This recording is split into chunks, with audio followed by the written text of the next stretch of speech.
If you're an avid Payday player, the pain of lockpicking an entire safe full of deposit boxes without a saw is all too familiar. But in Payday 3 they've finally done away with the old lockpicking mechanic and added one that feels a lot more rewarding. I had the opportunity of playing Payday 3's beta for a few days, and during my time with the game, two separate lockpicking mechanics were revealed. For players who've spent countless hours on Payday 2 lockpicking with what looked like a YouTube buffering icon, those days look like they're finally over.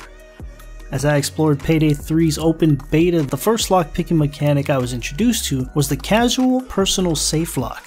On Payday 2, these were opened with either a drill or explosive charges, but on Payday 3, these safes are instead broken into by cracking a combination code through a minigame.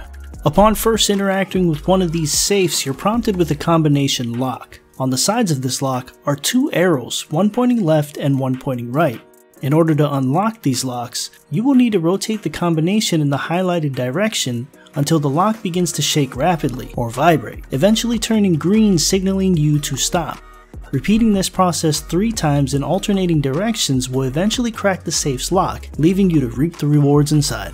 Now I find this to be a much more rewarding system than just holding F or the right bumper on my controller. I think it adds a level of skill and detail to the game. The faster you can pick the lock, the quicker you can loot what's inside. And if you fail to pick the lock, you risk starting all over again from the beginning.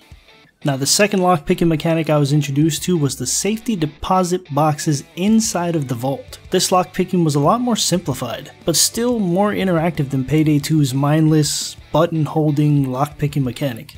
When interacting with the deposit box, you're prompted with a small minigame resembling a keyhole. Pressing the action button again, a line will begin to rotate around the circle of the keyhole. Stopping this line with the action button again on the specified area will trigger one successful tumbler crack. After successfully doing this 3 times, the safety deposit box will open, fail, and you'll be forced to start all over again. I can't tell you how many times on Payday 2 we've broken into vaults and just took the bare minimum of loot because none of us had a saw equipped, but in Payday 3 it looks like we're gonna be leaving with everything.